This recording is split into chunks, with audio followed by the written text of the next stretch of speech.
Well, probably not the game that many people were expecting tonight, but kind of a fitting end to deciding an NFC East champion after a very weird season in this division. And we are going to break it down for you here on the Postgame Show presented by Ricoh, Amy Campbell, along with Fran Duffy and Ike Reese, as always. And guys, a lot to unpack in this one. I'm not sure this was the game that a lot of people were expecting today, but somebody had to win this division. It's kind of been a theme in the NFL this whole year, and Washington will be going to the playoffs after beating the Eagles there in South Philadelphia with a final score of 20-14. We got to see a lot of young players. We got to see a lot of interesting things tonight. Fran, let me start with you. Let's start to put this thing together. What are you thinking about right now?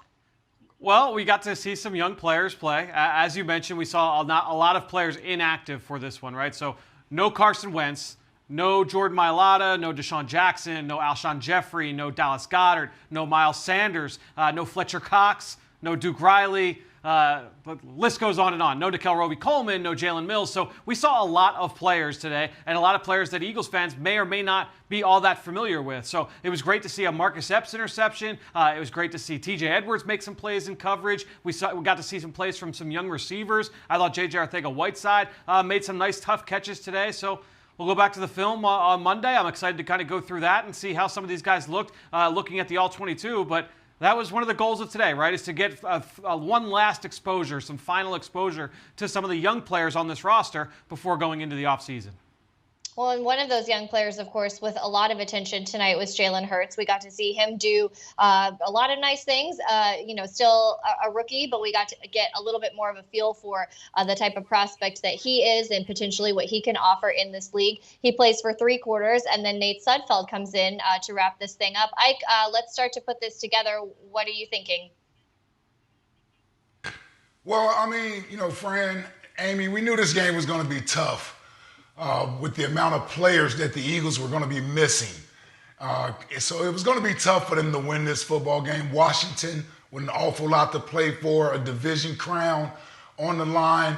But to watch the guys go out there and compete tonight, I got to admit, it was a more competitive game than I thought it would be. And that has to be, credit to the players for going out there and putting forth an honest day's work. So you got a chance to see some young players. You obviously getting another opportunity to see Jalen Hurts play at the quarterback position. Even though he was going to be undermanned over there on the offensive side of the ball, it was good to see him go out there and lead the offense again. And I thought he did as best as he could with what he had to work with out there as a quarterback. Again, you knew he would be shorthanded. The amount of players that was just ruled out before this game started. You just knew it would be tough sledding for this team today. Yeah, that's a great point there, Ike. And let's bring in Eagles insider Dave Spadaro. Dave, I want to get your thoughts on this one. Just initial thoughts on what we saw tonight from this game and Washington's going to the playoffs after the Eagles lose tonight. Yeah, and my initial reaction is reading all my texts from my Giants friends. Hey, the Eagles owe the New York Giants nothing, okay? Stop your crying, Giants fans. If it was that important to you, if it was really like in your hands, you don't let the game come down to the Philadelphia Eagles deciding your playoff opportunities. But as far as the Philadelphia Eagles go, I liked what Jalen Hurts did. I thought the offensive line, when he was in there, held up pretty well against Washington's front. Obviously, when Nate Sudfeld came in, they were teeing off on his lack of mobility. Nate, really tough situation for him, not playing all season. Otherwise, disappointing that Jalen Reagor out of the game. Only 11 games this season, 31 catches. You got to stay on the field. You have to be productive. That is something to look forward to. But Eagles have the 6th pick in the draft, and let's make sure that Howie Roseman and company hit home runs in the draft because this football team needs a lot. Dave, was there a young player for you that stood out most in this game? Was there a guy that you kind of came coming away not impressed anybody? No, not really. I mean, Ike's over there laughing. I'm not going to sugarcoat it. I mean, I'm impressed with Jalen Hurts. Travis Fulgham had 1 catch and stepped out of bounds. Jalen Reagor had a ball down the field that I thought he could catch and didn't make the catch.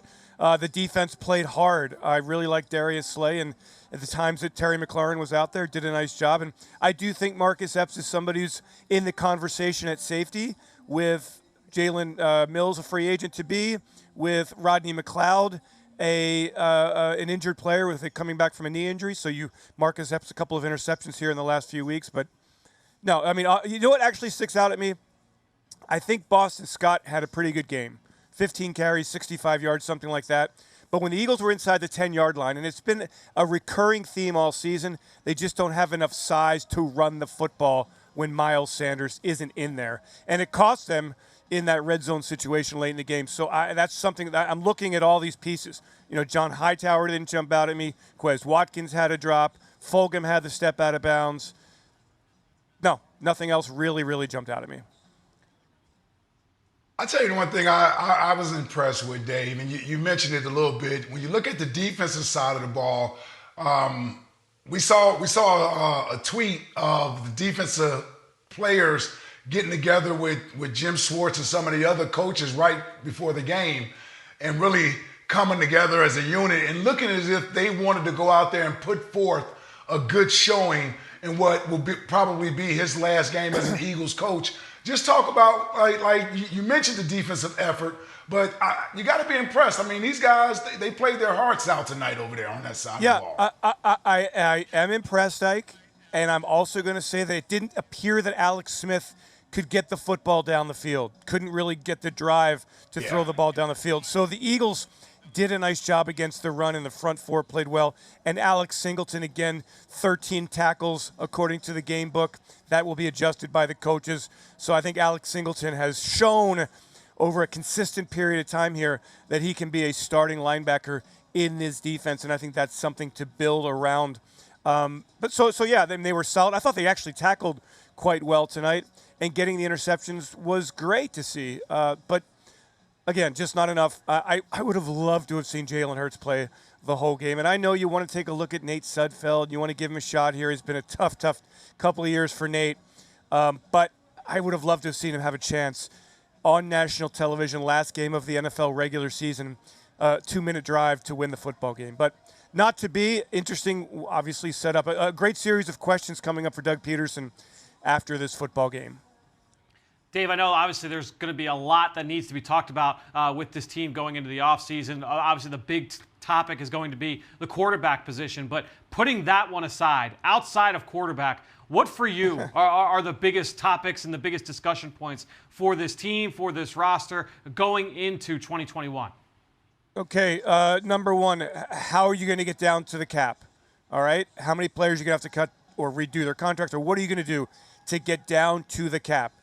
Number two, where are you going to go in free agency? Do you have any resources at all to spend in free agency? I mean, Howie is great at it. Jake Rosenberg, great at running the cap and taking advantage of every little piece of loophole or whatever advantage they can have there with the cap. Number three, the offensive line. How much do you believe that you can count on Brandon Brooks coming back? How much can you count on Lane Johnson coming back? What do you believe you have at the skill positions, okay? And then, look, the draft. You have to hit on your draft picks big time, okay? Where is the blue chip talent on this roster? The Pro Bowlers are older veterans. Where is the young group of talent that you are building around? We've only seen one Pro Bowler drafted here since, 2014, and that's Carson Wentz. So, and obviously the quarterback question is the biggest one of the offseason, but we're setting that aside right now. How are you filling in this roster through the draft? Look, what tonight showed me, Washington stinks, okay?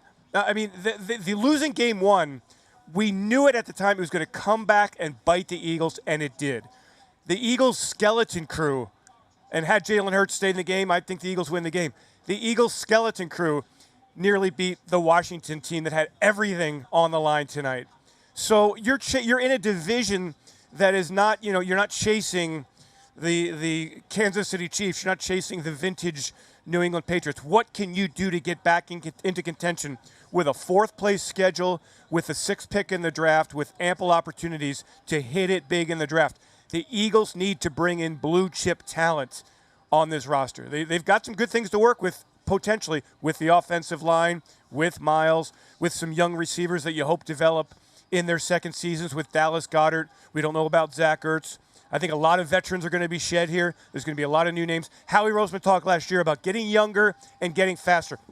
And the Eagles started to do that. And then the injuries hit, and they had to bring back some older players. They had to rely on Alshon Jeffrey and Jason Peters and Deshaun Jackson, etc.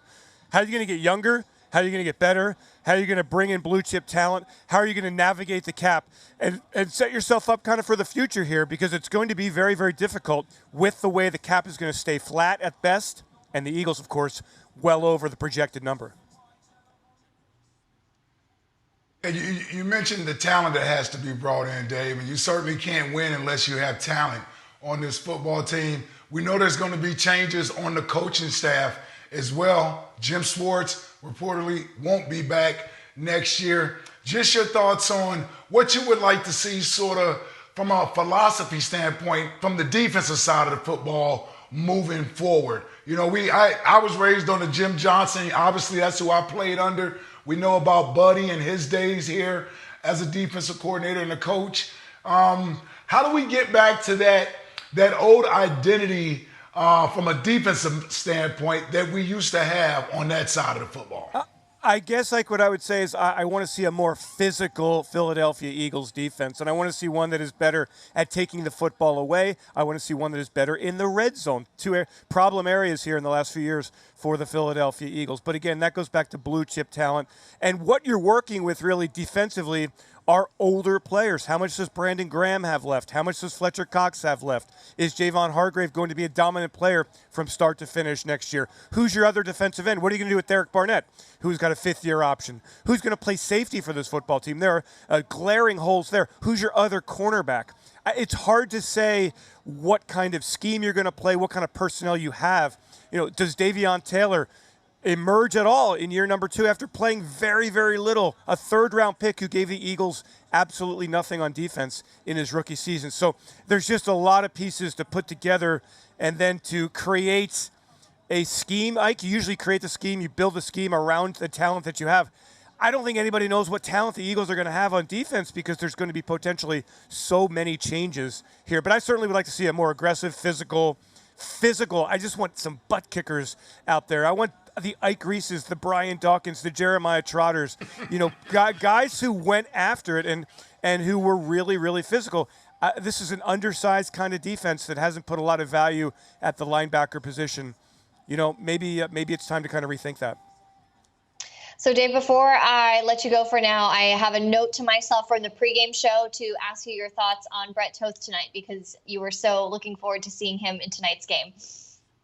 From initial glance, Amy, I would say that when Jalen Hurts was in there, he played pretty well, okay? Did a pretty nice job. When Nate Sudfeld, more statutory quarterback, was in there, Montez Sweat had more success, and maybe Brett wore down a little bit. But I guess I would tell you that at first glance, without looking at the film, he was okay early on. Like the rest of the offensive line, as the game wore on, Washington brought more pressure, and Nate couldn't run away from it. So I don't know how much of it was Jalen Hurts running away from it, the Eagles designing Hurts to get out of the pocket, but, you know, it was good experience for Brett Toth, and, you know, I think the Eagles want to keep working with him and see what he's got moving forward as they build some depth, some young depth. If there is a silver lining among the offensive line this year, it's that these young players had a lot of reps, and the Eagles can build with those players and the returning veterans to get back to what is most important in football, winning at the line of scrimmage. And that's something that the Eagles did not do enough in 2020. Well, certainly in a year of uncertainty, in a difficult season, a silver lining is something I will always look for and point to. Dave, thanks so much for joining us tonight and all season long. And one thing, Giants fans, stop your crying, all right? My boyfriend is a Giants fan and is literally so mad right now. So whatever. They all are. Yeah, you can't, like you said, Dave, you cannot leave it in the hands of another team when it comes to your fate. I'm with you on that That's one. That's right. All righty, guys. All right, great stuff there from Dave. As always, a lot of big picture stuff to think about. And, you know, that is kind of where we are looking now as the season is behind us. But Ike, let's get into some of your takeaways from tonight, either from tonight's game, looking ahead. I'm sure we're going to do a lot of big picture evaluating throughout this evening in our conversations, but let's get into some of your thoughts. Yeah, it wasn't pretty tonight. And I mentioned it earlier, obviously, with the amount of players they were going to be missing coming into this game, you just didn't know what type of effort or performance you were going to get from the Eagles. And I got to admit, I was pleasantly surprised. This was a more competitive game. Now, you may say Washington isn't that good of a football team. That's part of it. But the fact that the Eagles were out there with really a preseason squad with a second-round quarterback making his fourth start, and for them to be as competitive as they were in this game, to even have a lead after being down 10-0, it went for naught. But by the same token, that's a reflection of the type of coaching that they're getting, and the fact that these players still go out there and play hard for Doug Peterson. That's something that stood out to me. Because again, prior to kickoff tonight, I did not expect, I thought this would be an ugly game tonight. And it was a little bit more competitive than I thought it was going to be. Some of that has to do with the lack of talent on both sides of the football. But, I want to give the guys credit, the young guys that played tonight. I want to give them credit for at least going out there and playing hard tonight. Yeah, I think that's a great point, especially with all of the veterans, all of the big pieces on this team that were inactive heading into this one, that this game was so close, that this game was so competitive, that it was less than one score, a touchdown at the end of it. I think, and you could just see that this team was playing to win, the entire time, and that's what you want to see on any Sunday. One thing that really stood out to me on that note, I talk a lot about the struggles for Washington as well, and you mentioned, Ike, the talent that they have, but really their most talented unit is that defensive front. They had 8 sacks against the Eagles the first time they played, only 1 sack tonight for them, and of course with the Eagles' offensive line struggles and all the shuffling there, to me that was definitely a bright spot as well. How about that? I didn't even realize that they only had 1 sack tonight. Yeah. Wow.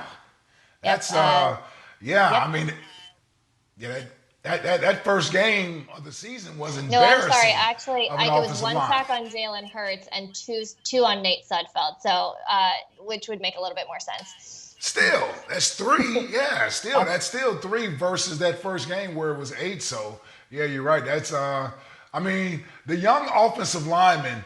The one thing you can't say, it hasn't been pretty for them all year, but they did gain some valuable experience of being out there and playing. So, and that's good. That's good tape that Jeff Stoutland and the organization can evaluate on these young guys that you may not have gotten if the veterans hadn't been healthy this year. Yeah, Fern, what did you see just from this team playing hard and on that note with the offensive line doing a pretty decent job against a Washington front? Yeah, I mean, that was to be expected. I mean, you're going to have the vets. They're going to come in. They're playing for pride, and the young guys are going to be playing for their livelihoods, to be honest. They're trying to find a way to stick in the NFL, whether it's here or in another city in 2021. So the fact that they came out and played hard and fought to win, that does not shock me in the slightest. That's what I would expect from all those guys in that locker room. And I know that Doug Peterson and that coaching staff, that's the message that they preached all week long coming into this matchup, was that we are coming in it to win it, and we expect that kind of effort from you guys out in the field, whoever is out there. And I thought that's what we saw tonight. That honestly, that did not shock me one bit. Well, we heard Alex Singleton in the pregame show say, look, if I'm going to a place to get a sandwich, everyone's favorite sandwich restaurant, and they're closing at 4 and I get there at 3:50, I'm expecting them to still make my sandwich the right way because that is their job. And that's how you have to think about it. Ike, what else stood out to you tonight? I don't think I've ever heard that analogy before, but I like that from Alex Singleton. That's pretty good. That's pretty good. Well, I mean, Jalen Hurts coming into this game, really the last month has pretty much been about watching Jalen Hurts every week and seeing how much he's growing as a quarterback, or is he taking any steps back. Now, tonight, it wasn't as aesthetically pleasing to watch in the passing game. He made a couple of nice throws, but the passing game overall just seemed like it was out of sync.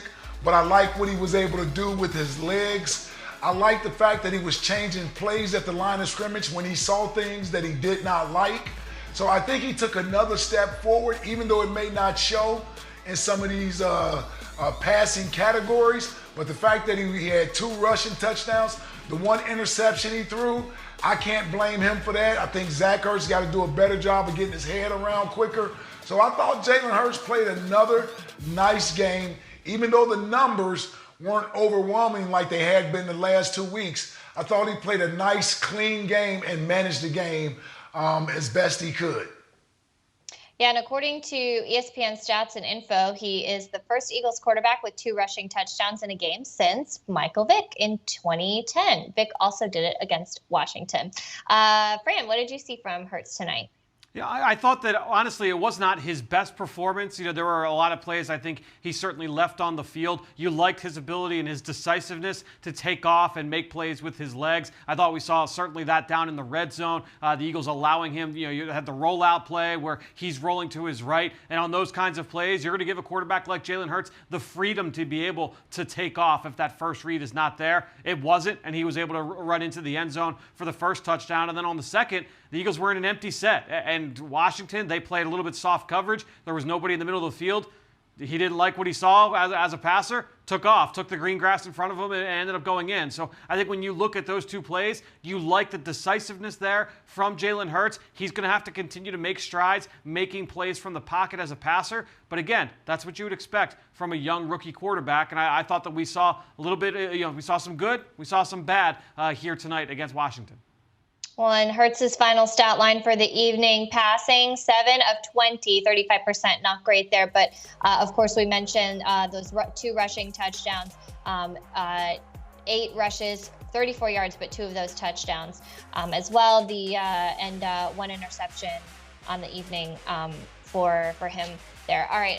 Of course, we're looking at the box score here, and not as much offense as we had seen in the past couple of weeks. Less than nearly 1,000 total yards. So very different ball game, which speaks to this kind of game here, low scoring as well. 5 turnovers between the 2 teams, but the Eagles do, or no, they don't win the turnover battle. Sorry, guys. It's a late night on Sunday Night Football, and the math is not my strong suit right now. All right, let's continue with your takeaways. Let's get to number 3, because I can still count, though.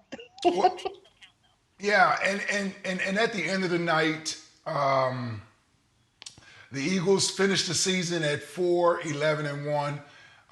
They're going to be in the 6th position when it comes to the NFL draft next year. And I understand that's not what these players were worried about. But when you look at the big picture in the organization and how they're going to improve moving forward, you hope you're not in this position very often where you're drafting in the top 10, top 5, because that means you had a pretty tough year in most cases. But when you are in this position, you got to make sure you take advantage of it. And the last couple of times the Eagles have been this high up in the draft, they managed to hit on those guys. And off the top of my head, you think of Carson being taken at number 2. You think of Lane Johnson being taken at number 4. I think of Corey Simon, when I played here, being taken at number 6. Donovan McNabb being taken at number 2. So those are when you're that high up in the draft, you have to hit on those picks. And the Eagles have been able to do that under this regime. And they're going to have the 6th pick this year. And they have to make sure they get another cornerstone player like they've been able to get in years past when they had the misfortune of drafting this high in the draft. Like I said, you don't want to be here too often, but when you are, you got to make sure you hit on that pick. And that's what the Eagles have to sort of take away from this season, is that they're going to have an opportunity to potentially get a game-changing player to add to this roster. Well, and that is, of course, a silver lining and something to look forward to, especially as we put this season behind us. It's going to be a lot of excitement, a lot of optimism looking towards the draft and that number 6 pick. And Fran, I know you're going to be covering that plenty here and on the Journey to the Draft podcast. But does that give you a little extra excitement looking towards the fact that that is such a high pick and the caliber of talent is going to be pretty high? Yeah, I mean, obviously, look, it's a silver lining in the whole season, right? It was a very rough year for this team on the field, and now they have to find ways to be able to get better. You know, Dave talked about it earlier. It's about trying to get more talent onto this team, and when you have the 6th overall pick, and by the way, a top 5 pick moving forward into all the rounds ensuing after that, I think that obviously gives you that opportunity to be able to add some quality pieces. And Ike went through some of the names. The Eagles have had a lot of success up that high in the draft. There are going to be some players available in this one that can help this football team. You know, whether it's at corner, wide receiver, you look at linebacker, is quarterback on the table. There are plenty of players up and down the depth chart there that you can look at in the draft and say, yeah, like these guys can make an impact. That being said, we are a long way. We have 4.5 months before we get there, and there's a lot that needs to happen before that between free agency and everything. So it's going to be a long off season, but it's an important one here for this team.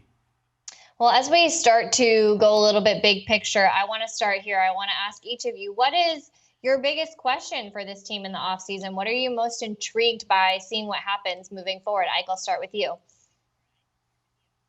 Well, the quarterback position. I mean, at some point, the organization is going to make a decision in which direction they want to go. And it may be having both guys here. But until you solidify that, it's difficult to know where you're headed as an organization. And so that's probably the biggest thing the organization is going to have. I actually have to cut you off because Doug Peterson is at the podium, so let's listen to Coach. Hey, Coach. Thanks for taking the time. We'll get started here with Bo Wolf and then Jeff McLean. Hey, Doug. Obviously, there is a lot of attention being paid to the decision to put in Nate Sudfeld in the fourth quarter. They said on the broadcast that was your hope coming into the game. Did you have input from Jeffrey Lurie and Howie Roseman on that decision, or was that only your decision? And were you coaching to win tonight? Yes, I was coaching and to win. Yes, that was my decision solely. Nate has obviously been here for 4 years, and I felt that he deserved an opportunity to get some snaps. And listen, if there's anything out there that thinks that I was not trying to win the game, I mean, you know, Ertz is out there, Brandon Graham's out there, Darius Slay's out there. You know, all our top guys are still on the field at the end. So we were going to win the game. Jeff and then Dave Zangaro. Doug, you pulled your quarterback when you were down 3 in the beginning of the fourth quarter. I don't think anyone thinks that you weren't trying to do something in terms of tanking the game. So my question to you then is, you know, why would you do that? Is this just for the draft picks, or is this something else that we're missing here? Pretty simple. I wanted to get the plan this week was to get Nate some time, and I felt like it was the time to get him in the game. Steve and then John McMullen. Hey, Doug, there's a report that Carson Wentz is expected to ask for a trade. What's your reaction to that? Do you expect that to happen? And do you think he can still be the quarterback here in the future? Look, I've answered this question quite a bit, and you know how I feel about Carson Wentz. I've got the utmost respect for him, and I feel like that we can together get these things corrected and get back on track. And that's my mindset going into the off season, and you know, that's where I'm at. And you know, all this other stuff I believe is just sort of, you know, what's out there. I haven't really seen any of that stuff, so. I still have total faith, total trust in Carson Wentz and myself together to get the job done. John and then Nick Fierro. Hey, Doug. There was also reports that Jim Schwartz will let his contract expire and leave the Eagles. Can you confirm that? And what has he meant for you over the past 5 years? Is obviously a very important member of your coaching staff. Yeah, you know, as you guys know, these are the conversations that we're going to have, you know, here in the next couple of days, and Jim and I will obviously sit down and talk and just see where he's at if that's the case. I can tell you this, that I truly appreciate Jim Schwartz and the 5 years that we've worked together and helped the Philadelphia Eagles win a championship in 2017, and he's really done an outstanding job for us, for me, and obviously the organization. So whatever he decides moving forward, obviously I will support that, and we will have these conversations here in the next few days. Nick and then Tim McManus. Yeah, hi, Doug. As far as Carson Wentz goes, after his rookie season, he hired a personal coach, to work with in the off season to help with a lot of things, mechanics. Would you necessarily encourage him to maybe do that again, especially if you're going to be in a situation where you might be limited again with a kind of an uncertain off season as far as person-to-person contact? These are things that players do, obviously around the league, particularly quarterbacks, and work with guys that can help work on things in the off season, because as you know, we don't have access to our players, and it's unfortunate the rules are that way. But if he can get some work in, and as long as the work is in line with what we teach and the things that we're doing to help him, then yeah, I'm all for that kind of stuff, and getting himself better. I just wish that we had an opportunity as coaches to really work with our players a little bit more in the offseason. Tim and then Jimmy Kempski. Doug, in a report specifically, it said that your relationship with Carson is fractured beyond repair. Curious from your vantage point how you view your relationship with Wentz right now. I don't understand, again, where these are coming from. My relationship with Carson has been good. It's been professional. It's we've communicated over the last month of the season. Listen, I know he's frustrated. He was the starter, and I get that, and that's understandable. But I have so much confidence in him and myself that we can work on the things we need to work on and get it done. Jimmy and then Martin Frank. Hey, Doug. Jason Kelce spoke pretty passionately with us a couple weeks ago about always doing everything possible to win games, no matter what your record is. And even if you were playing to win, as you say, most people wouldn't see it that way. So is there any concern about the long-term ramifications that a game like this can have on the culture of your locker room and the prideful veterans in it? No, I don't think so. I just think that, we were in a situation to get some guys in the football game and play and help us try to win this game. And Kelce obviously he's such a great competitor and just like, all the guys, they want to win and do everything in their power who are out there playing. He's obviously a great leader, but I don't think there will be any issue with our culture moving forward. Martin and then Zach Berman. Hey, Doug.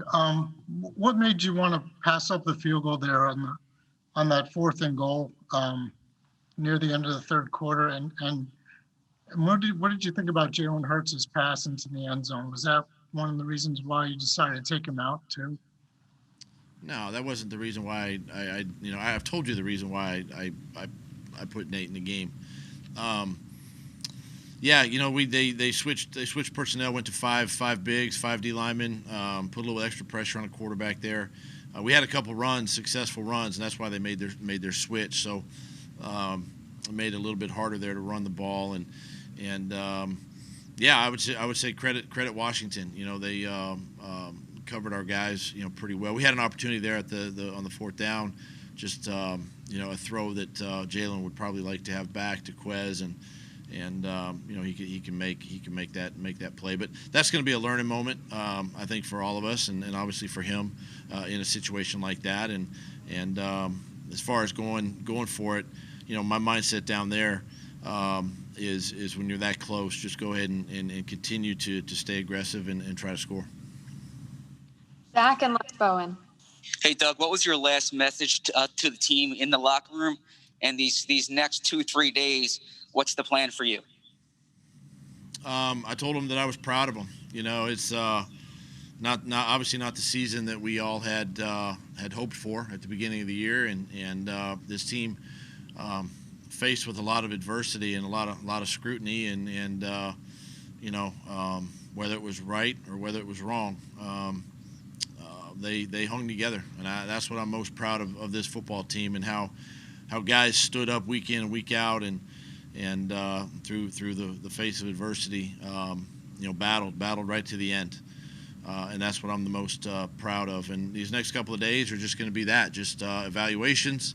We'll finish up with the players tomorrow and get them in and do the exit physicals and things of that nature, and then sit down and we've got to, as a staff, we have to evaluate everything from our players to just about everything that we've done this season, and get a plan for 2021 moving forward. We have time for a few more, so we'll go Les and then Daniel Gallen. Hi, Doug. Did you ask Carson about that report today? It's a pretty important report, given the stakes here. If Carson Wentz wants to be traded, did you approach him about that at all, or ask anybody else if that were the case? No. Go ahead, Daniel. Hey, Doug. We saw Zach Ertz sitting alone on the bench after the game for a while. He's someone whose future is a little uncertain, had some struggles with injuries this year. What have you kind of seen from veterans like him throughout this year, and how have you kind of seen the emotions from older guys like that as the season ends? It's tough on the veteran guys. I know exactly how they feel. I've been there, and they give everything to the organization and to their teammates, and in Zach's case, it's not the season he had hoped for either. With the injuries and the things that he dealt with this season, but he gave everything he had today and left it out there, and he battled right to the end. It's hard. It's hard when it's the last football game of this season, of 2020, and you just want to take it all in and soak up the emotion, and you think about the immediate future and your plans and as a player, and but then at the end of the day, you get back in there with your teammates and just support each other, and it's a hard thing for these guys, because they put so much into each season. Thanks for your time, Coach. Thank you.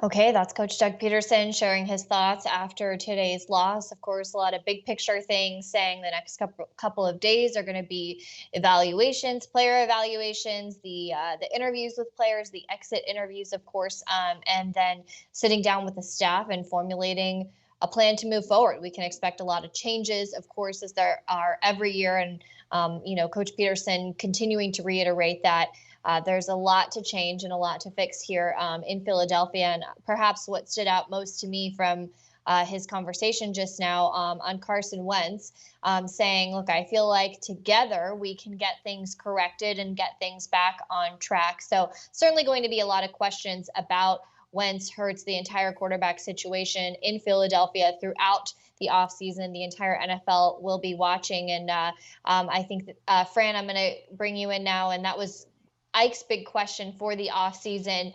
Is that your big question for the offseason, or is there perhaps, I almost said besides the QB situation, because it feels like it goes without saying, but the big question for the offseason is, what is it for you? It is certainly the biggest question, because it's the most important position in all of sports. So the Eagles have got to figure out what they're going to do at that position. There are a lot of different avenues that they can go here, but they've got to figure that out. So that'll be number one. But outside of that, it's not just necessarily the quarterback position. It's about trying to figure out ways to be able to put him in position to succeed. So whoever that quarterback is, you're trying to figure out ways to help him. Whether you're doing that with scheme, trying to get the offensive line healthy, continuing to improve at wide receiver and getting those guys coached up, putting those guys in position to be able to make plays, getting the run game going. All of those things all go towards helping the quarterback as well. So all of that is going to be, enveloped into one big, the talking point and discussion point and really objective for this team going into the offseason for sure. But without question, the quarterback position in and of itself, that's going to be number one. Well, and of course, yes, like you said, that will be number one, and that's going to be a national storyline. The entire country is going to be watching, wondering, and of course, however that shakes out could be affecting the landscape of the NFL, other teams, depending on how things unfold there as well. But let's talk about, like you mentioned, supporting that quarterback position. I do kind of want to go position by position here as we wait to hear from more players tonight and talk about position groups and who's standing out to us, the outlook moving forward. And I think when you're talking about supporting your quarterback, and one of the ones that we've had a microscope on all season long was this offensive line, where there were so many injuries, so many different combinations. Now on the other side of a season where that's happening, that means a lot of experience for a lot of young players and potentially guys coming back, hopefully guys coming back from injuries next season. Brandon Brooks was activated to practice this week. We are hoping to have Lane Johnson back next year, potentially. Andre Dillard, potentially. Now you have a lot of valuable experience for Jordan Mailata. So there's, and many other players as well. So what do you think about the outlook for this offensive line unit moving forward and young guys having some experience? It's certainly, that's the silver lining with all those injuries, is that you got to see a lot of guys play. I think ultimately, look, when you look at this for what the organization does now going into the offseason, you're going to look at all these guys that played, all the guys that are on the roster, all the guys that were hurt and didn't play this year, everybody that you've got on the 90-man roster when you enter the offseason. Is this guy a building block for us moving forward? Is he a starter, long-term, short-term? What can he be down the road? Can he be a starter or a key role player for us in 2022, 2023? Do we need some development and some seasoning? Because remember, not every guy is ready-made to be able to make an impact right away. So what can this guy be for us down the road? Is this guy just a role player? Is he just at his best? His ceiling is as a number 3 guy on the depth chart at whatever his respective position is. Those are fine. Every team needs those, but it's about identifying at each position who are the guys that we think can be impact players for us, who are the guys that we feel can be key role players for us, and who are the guys that aren't either of those, and then trying to figure out how you can supplement each position on the depth chart. So really that's what the next couple of weeks are going to be all about for the coaching staff, their meetings with their players, their meetings with themselves, as they just got, they get together with the personnel side as well, because everybody's now going to be watching the film, going through it, and really kind of having those big picture conversations of how do we kind of get ready for this offseason. Because you like I said earlier, it's not just the draft. You got to get through free agency and everything that's involved with that. There are a lot of aspects to it. Of course. All right. And then when we're talking about young players moving forward, I think a real bright spot, Alex Singleton, after this season. The linebacker is now at the podium. This is kind of tall. Hey, Alex. Thanks for taking the time. We'll get started here with Ed Kratz and then Mike Kay.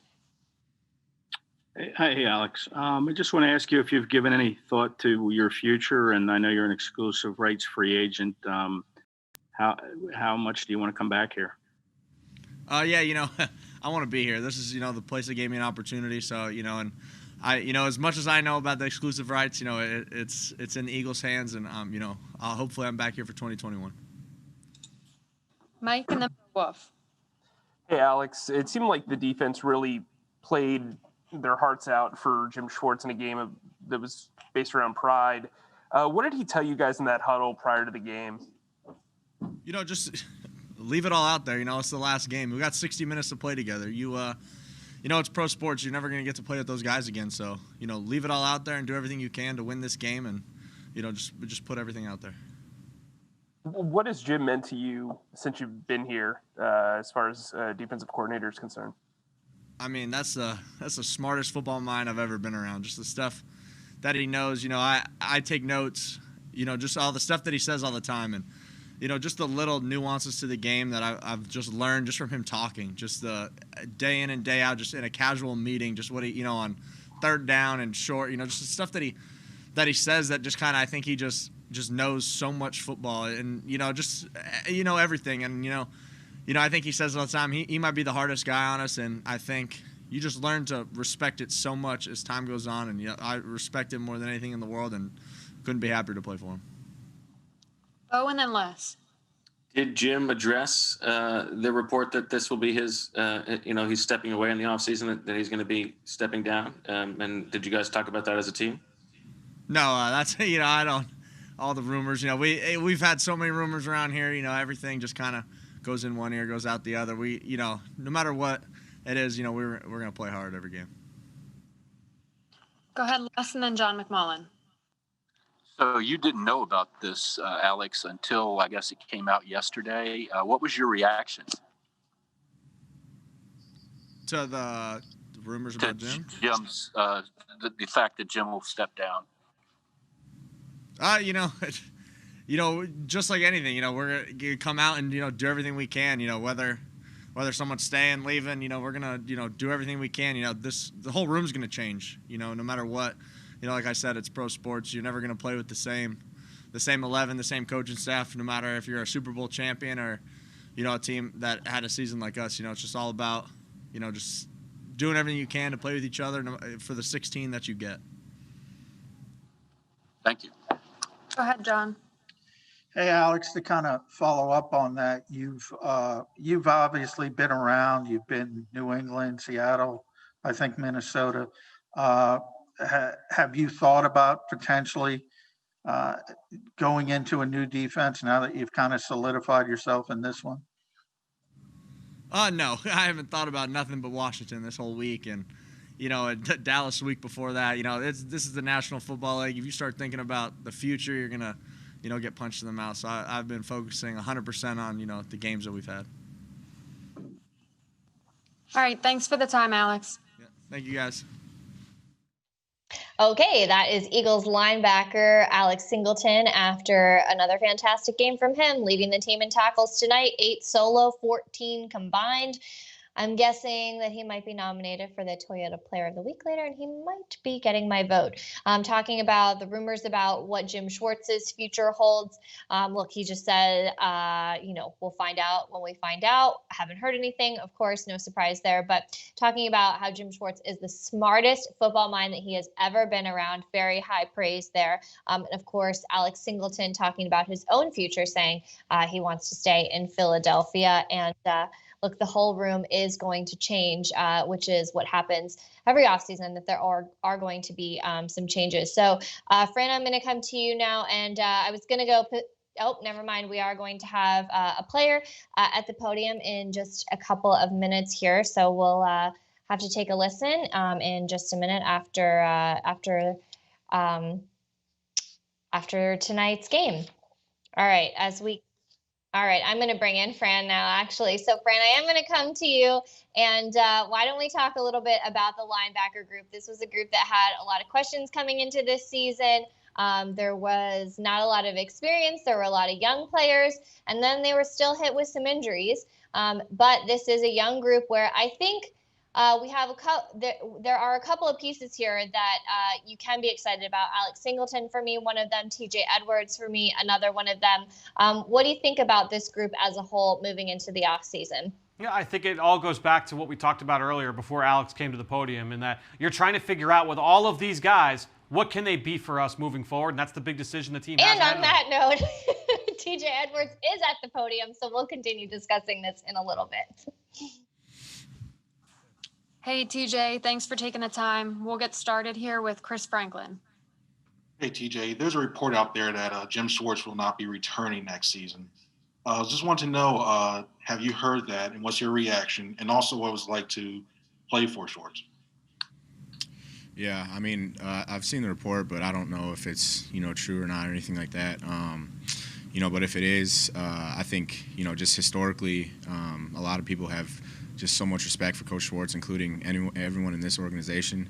I think especially just this year, he found a way every single week to, give us a motive to be, angry and motivated every week. And, just the way he talks about, the game and different scenarios and things like that, you learn so much just from a simple conversation. So, he means, a lot to us, and we appreciate everything. I don't know if that report's true or anything like that, but if it is, obviously, we hold him in a high regard. Go ahead, Ed Crafts. Yeah, hi, TJ. Such a tough season. I mean, when you reflect on it, what are some things you'll take away from this year?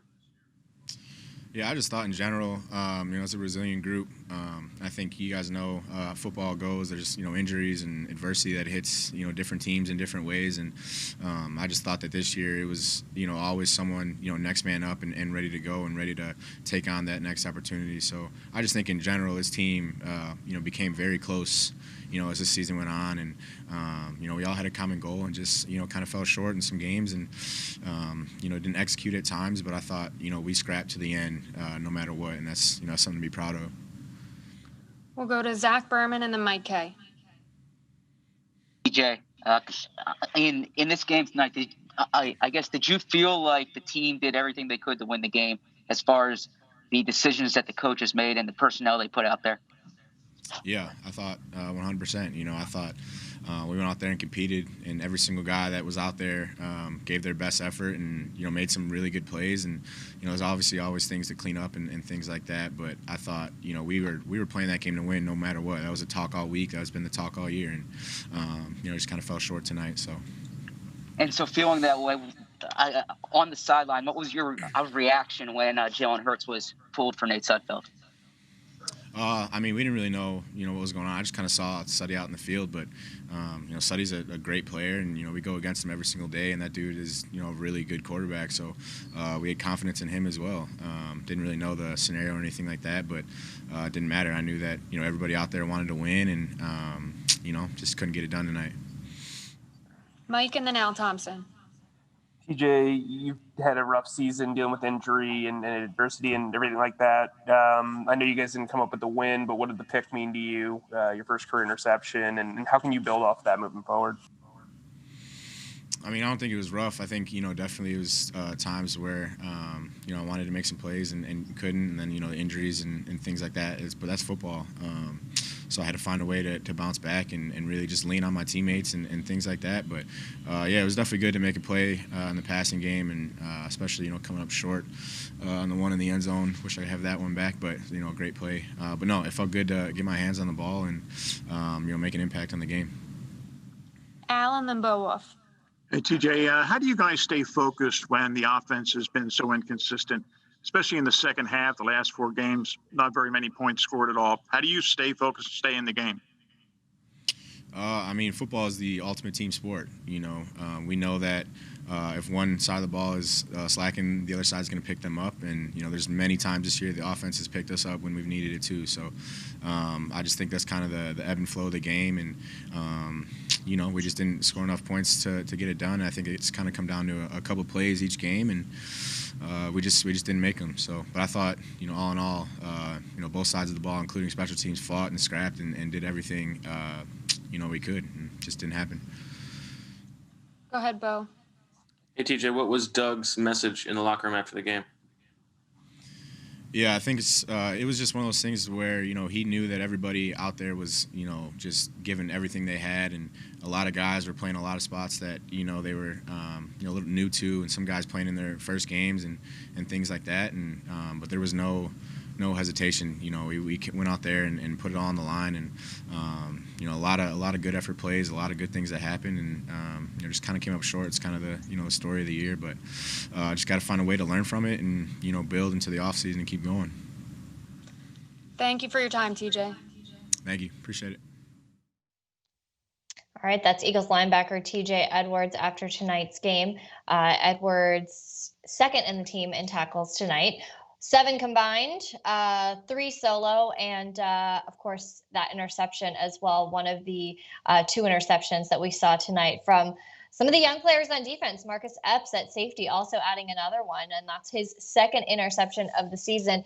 In a year where we didn't see a whole lot of takeaways and interceptions for this Eagles defense, a couple of young players stepping up tonight to put the ball back in the hands of their offense. Fran, I'm going to come back to you. Let's continue our discussion about the linebacker group. We just saw the 2 people that we had highlighted here, or I had highlighted here, Alex Singleton and TJ Edwards, with the upside for the linebacker group. And as we continue to wait for players, let's talk about that.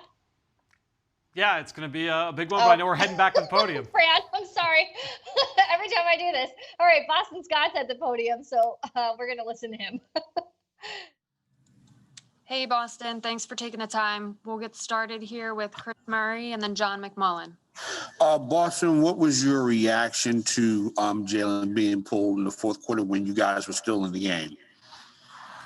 To be honest with you, I just try and stay dialed into my job, so I didn't realize what was going on. You know what I mean? And where I'm at, I don't ask questions. So I just go out there, do my job, and compete, try and win a football game. So that's what I was focused on.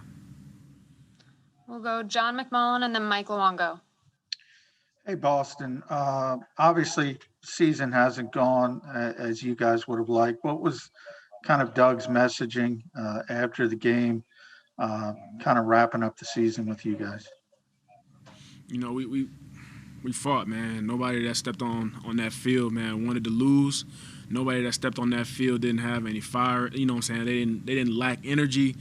You know what I'm saying? That's what this team has been. You know, the energy has always been there. You know what I'm saying? It's just been those mistakes in critical situations. You know, myself, you know, I know personally there are plenty of things that I've done wrong this season. And in this league, man, it's about, you know, being able to do the fundamentals under pressure, you know, and execute. And we just didn't do that this year. But, you know what I'm saying, like a positive to take from it is we fought each and every week.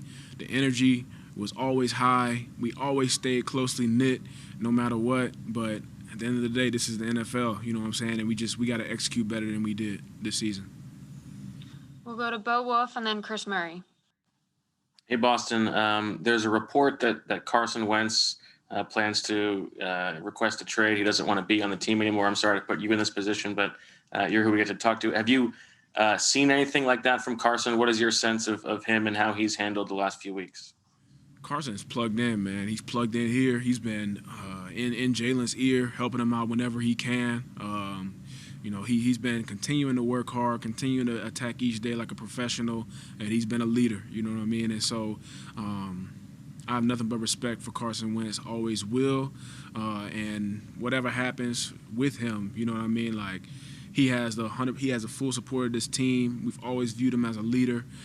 We rock with him no matter what. So there hasn't been any change in his mood. There hasn't been any change in his attitude. That's who Carson Wentz is, a winner. He's a competitor, and he's a great dude. And so you wouldn't have even known that, you know, he's in the situation that he was in. You know, he's just been so positive.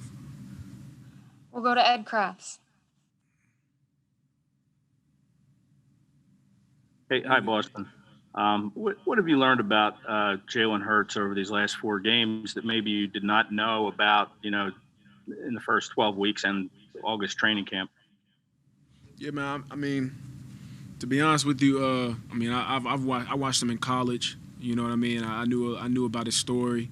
I knew where he came from. You know what I mean? And whenever he came here, he just had this humbleness about him. You know what I mean? And he would go to work every day, you know what I mean, and you know, just his attention to detail, you know what I mean, and he took every rep that he took, whether it was on scout team, you know, whether he was playing, each rep, you know, was, you know, he treated it as though it was his last rep, you know what I'm saying, and so, man, he just competes every day. It doesn't matter the situation, whether it's walkthrough, you know, practice, obviously in the game, like he's all in, you know what I mean? And so, you know, like I said, I have the utmost respect for all the guys in that QB room. You know, they all are competitors. They all want to win. So it's been cool to see Jalen get the opportunity to come in and play. And so, you know, like I said, I'm just rocking. You know, I'm doing my job and rocking with whoever's in there. Thanks for the time, Boston. Thank you. Okay, Boston Scott, the team's leading rusher for this game with 65 yards on 15 carries. And Fran, I have promised the people a linebacker conversation, and I've interrupted you 2 times just when you were starting to get going. So let's get back to that conversation. Take it away. So it goes back to an earlier conversation, which we were talking about, basically going position by position. I really, the process right now for the Eagles is they're going into this and saying, okay, who are the guys that we can count on to be impact starters, who are the guys that can be backups and key role players, and who are the guys who are a step below that that are going to be fighting for roster spots week in and week out. Where are the areas that we can improve? Where are the areas that we need to improve? And a lot of that is going to be based as well on the type of style you play. So this isn't just speaking to linebacker. This goes to every single position on the field. How important is it to have a running back that can do X, Y, Z, or a wide receiver that can, win off a jam, or can win at the catch point, or is a great route runner, or great yards after catch? All of those different aspects of the position come into discussion, come into play. And when you're looking at the linebacker position, specifically, whatever the Eagles are going to be playing defensively going into 2021, you say, what traits do you value at that position? The guys that are here, how do they fill those traits? And that's when you start making your decisions on trying to address that position in the offseason. So that's when I say there's a lot of work ahead, and there's a lot of work every offseason. There's a lot of work ahead for this Eagles organization going into the next few weeks and certainly the next few months. Well, and I think that's probably a great point, especially about the defense, because you don't quite know what the future holds when it comes to the scheme. We've heard the reports about Jim Schwartz possibly not being there next season. We don't know. There's always a lot of turnover every single year. So what is that going to look like? And then from there, like you say, you have your scheme, you have your identity, then you decide what kind of players fit this scheme. I am interested, though, and I do want to talk about some of the young players, especially guys that we saw tonight. People we learned a little bit more about either this season or tonight. When you look at these young linebackers, guys that got experience and now have some good experience in the NFL, whether they're in Philadelphia or elsewhere, what do you think the upside is? Who are you impressed with? Well, I think both guys that we've heard from tonight, Alex Singleton and TJ Edwards, both have shown that they have the ability to play in the NFL. And I think Duke Riley, you would say the same thing. And it's about understanding what are the expectations. What are you expecting from Duke Riley? If Duke Riley is your second or third linebacker and he's playing in sub package and he's a core special teamer, that's a win, right? That's what you like. And I think if you look at what the Eagles have right now at linebacker, that's the role that you would imagine for Duke Riley. But I think when you look at TJ Edwards, his play recognition skills, his ability to come downhill and defend the run, and I know, there are questions about him from an athletic standpoint, but his instincts in coverage are very good. His ability to play the ball in the air are very good. I know we saw that. It's kind of recency bias that we saw the interception tonight, but I promise he makes those kinds of plays in practice, and he made those kinds of plays at Wisconsin. He was a very productive player in coverage going back to his days in college. So I think that's what TJ Edwards has shown so far this season when he's been healthy. And then when you look at Alex Singleton, his decisiveness and his aggressiveness downhill really fit well in this scheme, because you have a defensive line that is attacking downhill. When you have linebackers behind those guys that are willing to attack downhill, press the line of scrimmage, that actually takes some of the pressure off those defensive linemen, because those double teams are not going to last as long. You're not going to have two linemen grappling with a defensive tackle if you've got a linebacker screaming downhill. So Fletcher Cox, Javon Hargrave, Malik Jackson, when you have linebackers behind you that are attacking downhill, that helps, and that's why the Eagles are an attacking scheme. It really helps to create some of those one-on-ones. So that's what you like from Alex Singleton in this scheme moving forward. But those are all the things that they're going to have to talk through and discuss and break down, really moving forward through the next few weeks. We are waiting to hear from Jalen Hurts, but I think it is only fair if we're having a linebacker conversation that we bring in Ike Reese and get his thoughts. Ike, we are not trying to tease you here by leaving you out of this conversation. What do you think about this position group and some of these young players and their upside moving forward? I'll tell you, I've grown to like these guys as the season has gone on. The first half of the season, I just thought they were just guys that were out there, not necessarily guys that were difference makers. But as the season has gone on, and particularly in the second half of the season, once TJ Edwards got back out there and was healthy, and Alex Singleton became a regular fixture in the lineup every week, you started to see that they have playmaking ability. And that's the one thing I've always felt that we've been missing at the linebacker position, really since Jordan Hicks and Michael Kendricks left here, is that we just don't have guys out there that make plays to either get you the football back or they're attacking the quarterback. And at least I saw that from Alex Singleton and TJ Edwards at times on the second half of the season. So You're certainly encouraged by that. I want to see more. I'm also intrigued by what a guy like Davion Taylor can bring to the table. I like what I saw when he flashed on special teams at times. His size, his speed, his quickness is what today's linebackers are built like, but he has to understand how to play at this level. The same thing can be said for a guy like Sean Bradley out of Temple. I like what they've shown on special teams, but if you're going to be a player in this league, particularly on defense, on regular downs, you have to understand down and distance, and you have to be a difference maker if you're going to be out there. So it's encouraging what we're seeing at that position, but it also could use some infusion of talent. And moving forward, I'll be interested in seeing if there is a new defensive scheme brought in. Do they incorporate the linebackers a little bit more? Do they become part of the playmaking, the schemes? Are they a part of the blitz packages, things of that nature? That's what you want to see. When I look at this Eagles defense, we need to get more playmakers at the second level and the third level of the defense. I like our defensive line, but our linebackers and our secondary, we don't have enough playmakers there. And that's one of the things moving forward I would like to see improve. I think that has been something that we've heard throughout this season. And let's move to the secondary now and evaluate. Of course, we saw a lot of injuries there this season, and a lot of young players given some opportunity. Some really did well in that situation. We, of course, saw some growing pains from younger players there as well. But we'll start with the safeties and then we'll go corners, or we can go positionless if you guys prefer this. But I do want to focus, I do want to start with the safety position, and especially because I thought that especially tonight and in the last couple games, Fran, for me, Marcus Epps has really been a bright spot for a young player who's been progressing and who made some big plays in the last couple games. And to me, this becomes a bigger discussion in terms of allowing players time to develop. Because I think there are two guys on this team that you would point to and say, man, these guys could be building blocks moving forward. We're really impressed with these young players. Josh Sweat at defensive end, Jordan Mailata at left tackle. Both guys were our third-year players. Oh, actually, Jalen Hurts is at the podium now when we're talking about young players. So, of course, Fran, I'm going to interrupt Fran for the 800th time tonight and turn it over to Jalen Hurts. Hey, Jalen, thanks for taking the time. We'll get started here with Chris Murray and John McMullen.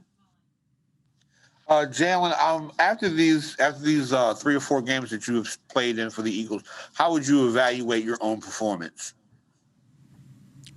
For me, not enough. When I was granted the opportunity to lead this team, I had every intention on making it to the postseason and getting those things, but there are a lot of learning experiences out there for me, out there for this football team. And, I've said it before, those are things that we will learn from. We're going to learn from them, and the sun will shine real soon. Were you disappointed at being pulled in the fourth quarter? As a competitor, I play to win, and you got to trust coach with that. John and then Martin Frank. Hey, Jalen, was that the plan coming in? Did you guys have a game plan in place where Nate would come in at some point, or was that kind of just in game? I knew Nate's worked really hard all year, and I think he's a great player. Coach wanted to give him an opportunity at some point in the game, and he was given the opportunity. Obviously, like I said, me being a competitor, talk about winning all the time, going out there and trying to win all the time, and that's what I'm all about. But like I said, I trust coach with that. That's all I can do. Martin and Zach Berman. Hey, Jalen, can you describe what kind of happened on that fourth and goal play? I know you were under some pressure there, but did you see Quez, and do you think you could have made a better throw? Oh, without a doubt. Couldn't really get it. Couldn't get the ump on it like I wanted to. But yeah, most definitely. A situation like that, you score a touchdown. It's a throw that I make often. Score a touchdown, it's 21-20 maybe in the end, and they have to go score. So it's tough. Zach and then Jeff McLean. Hey, Jalen, you said you're a competitor and you play to win. What kind of message does it send then when in a 3-point game, the starting quarterback gets pulled? Can you repeat your question? Yes, what's the message that it sends to you as a leader in the locker room and to the locker room overall when the starting quarterback gets pulled in a 3-point game in the fourth quarter? Is that playing to win in that situation? No, I know Coach had a plan to, go about it the way he did, and I believe he stuck to his plan. So, I hate that in the end, I had an opportunity to go up, making that throw, trying to take advantage of every opportunity I had. So making that throw is probably a different outcome. But, this it's kind of crazy because this was sit on my chest all off season. Kind of failing to get to the postseason. All the hard work we put in, it's going to sit on my chest, and it's going to sit on all of our chests. And we're going to come back on a mission. Jeff McLean and then Jeff Skaversky. Jalen, there was a report that Carson Wentz wants to be traded this offseason, that his relationship with Doug Peterson has been fractured. What do you make of that report? That's something you have to ask those two individuals, Carson and Coach. Jeff Skaversky and Mike Kay. Hey, what's up, Jalen? I know earlier you said that, hey, you didn't feel like you did enough and you wanted to do more as the Eagles quarterback. Do you feel like you have shown Doug Peterson and this franchise enough that you're going to be the starting quarterback next season? Do you believe you have shown enough?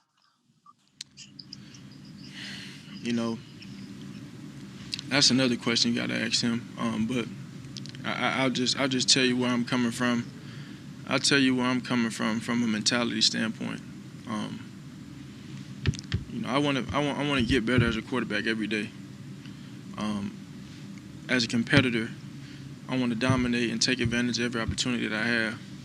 Obviously some things that I'm going to learn from, this team is going to learn from. Last 4 games, this whole entire season. And I think I take that very personally in learning from it. So, as I alluded to earlier, going into this off season on a mission. And what's your understanding? What's your understanding of your status this offseason and where you stand on the quarterback depth chart?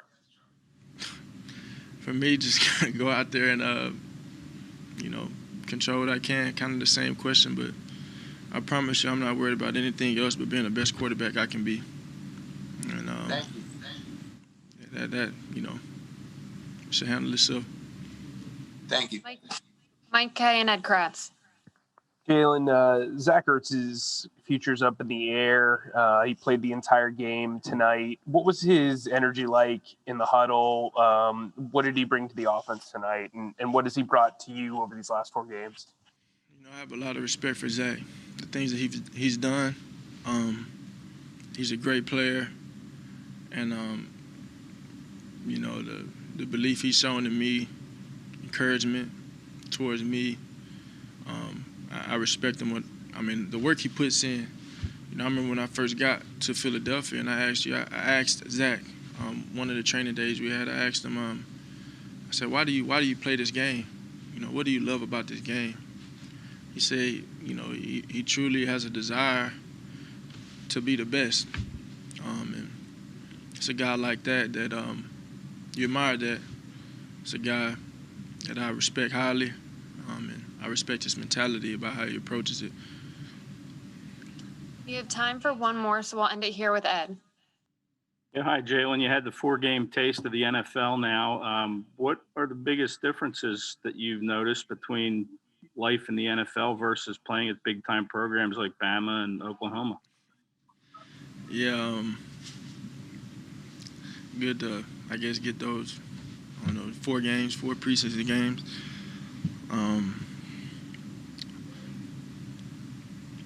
Great competitors every Sunday. Great competitors every Sunday. I think regardless of who we're playing, who we're going out there and battling with, it all comes down to what you do and how you execute. Having the right mentality, going out there and executing and being consistent. Everybody being willing to learn from their mistakes, apply them moving forward, and go play ball. And I think this is a situation where we're all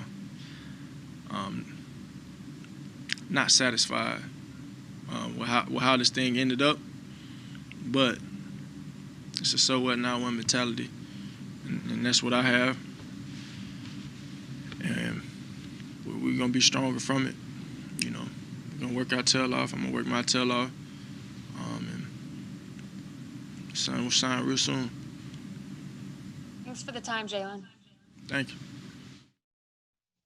All right, some final thoughts for the season from rookie quarterback Jalen Hurts as he wraps up his rookie season. We are going to take a quick break here on the postgame show. On the other side, of course, as always, the nominees for the Toyota Player of the Week, along with the Ricoh review. We will see you in just a minute.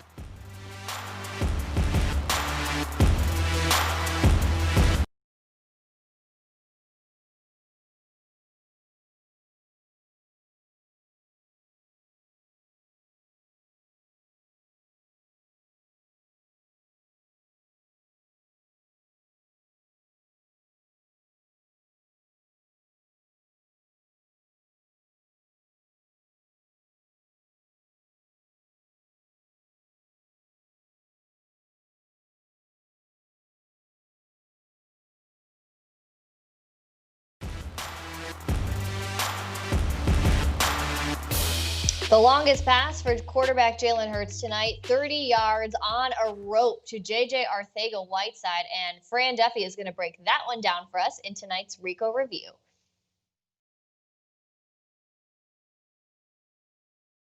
So after the punt, the Eagles offense gets the ball, and once again, they move into enemy territory. And we're going to see here on a very third and long play, you're going to get 3 vertical routes here from these Eagles receivers. You're going to get J.J. Arcega-Whiteside working to the post. You're going to get Travis Fulgham here working out to one sideline, and you're going to get Jalen Reagor working to another. So 3 vertical routes against what is essentially 4 deep coverage. So you've got 4 defenders deep. You've got a little bit of an exotic look here from Washington, a pressure front where you don't know who's coming, but they're sending guys from multiple angles. So Jalen Hurts has got to be able to hang in the pocket and win on this down with his arm. And again, he knows that he's got J.J. Arcega-Whiteside working down the post against 2 high coverage, a split safety look. With those safeties split in the middle of the field, what does that do? It creates a void right between the hashes that this receiver, J.J. Arcega-Whiteside, can work into. Hurts knows this, and so when he steps back and faces this rush, you're going to see the pressure's going to come off the edge. They're trying to keep Jalen Hurts in the pocket.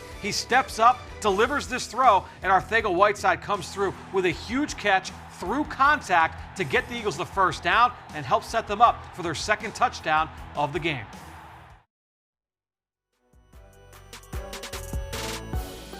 Now is your chance to vote for the Toyota Player of the Week. Go to PhiladelphiaEagles.com/Toyota Player of the Week to cast your vote and get a chance at a brand new Toyota. Tonight's nominees, Jalen Hurts, Malik Jackson, and Alex Singleton.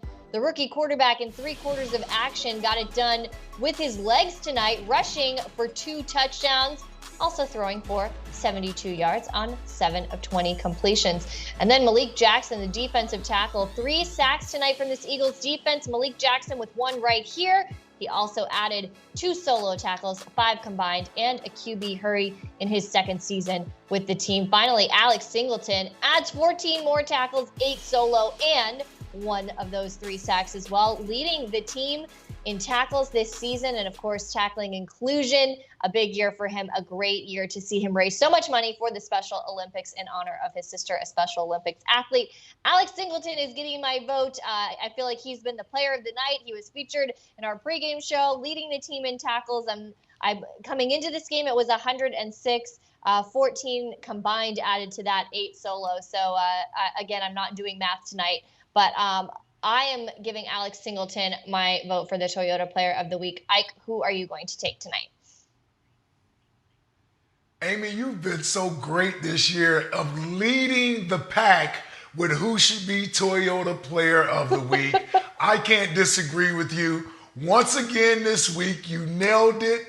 Come on, Alex Singleton has to be the Toyota Player of the Week. 14 tackles, including a sack. I mean, I can't go against that. Jalen Hurts scored 2 touchdowns, but 7 for 20, 70 yards. I'm not that impressed with that. I like the 14 tackles plus a sack, and plus it's a linebacker. Final show, I got to give it to Alex Singleton. Yeah, I think Ike's going to think I'm a genius every time I pick a linebacker. I think that's really the theme here. Fran, who are you going to take tonight? Amy Campbell, the initials AC, always correct. I'm going to go here with Alex Singleton as well. I'll round us out. Yeah, I'm going to go with Alex Singleton, leading the team in tackles, what he's done here in the second half of the season, giving the Eagles fans a little bit of juice in terms of the linebacker position going into the offseason. As you mentioned, all of his production going towards a great cause. We'll go with Singleton here. Yeah, I can't deny he's one of my favorite players on the team this season. I just love how just all the success that he's been having and what a big part of this team he has been. All right, I have to thank both of you, and I have to thank all of our fans for sticking with us all season long. I'm getting a little sad right now. This is our last show of the season. Of course, we will keep everybody updated on all things Philadelphia Eagles at PhiladelphiaEagles.com and all of our platforms. We have inside access that you can't get anywhere else. We have a fantastic team. Of course, Fran's going to be going with the Eagle Eye in the Sky podcast, the Journey to the Draft podcast, and digging into that film. If you want to be looking towards the draft, Fran is your expert. He already knows all of these prospects, and if you haven't been following him, you're behind on the next draft. Gentlemen, thank you so much for a wonderful season. It's been a pleasure. All right, I was going to give you a chance to say thanks so much, Amy. I'm going to let Ike go. That was your chance to say thank you, Amy. It's been so great working with you. Look, we do our best. Thank you, Amy. Listen, Amy, you are the best quarterback / point guard that we have. You do a great job of setting myself and Fran up. I always enjoy working with you guys. It's been a strange year, but we've made the best of it. It's been a different year for everybody. And I'll just say this, we have a great team that we have here working together, being able to put these shows on. Hopefully we're all back next year doing it again. Yeah, and hopefully we're all in studio in person next season, and we wouldn't be able to do this. We're on camera. The fans get to watch us every week, but we have an amazing crew, an amazing team that really makes all this happen, the magic happening all season through all the ups and downs. So really they are the true MVPs, the true Toyota Players of the Week for our show here. And of course, we want to thank all of you for sticking with us all season. As always, stay tuned to PhiladelphiaEagles.com moving forward, and we'll look forward to seeing you next time.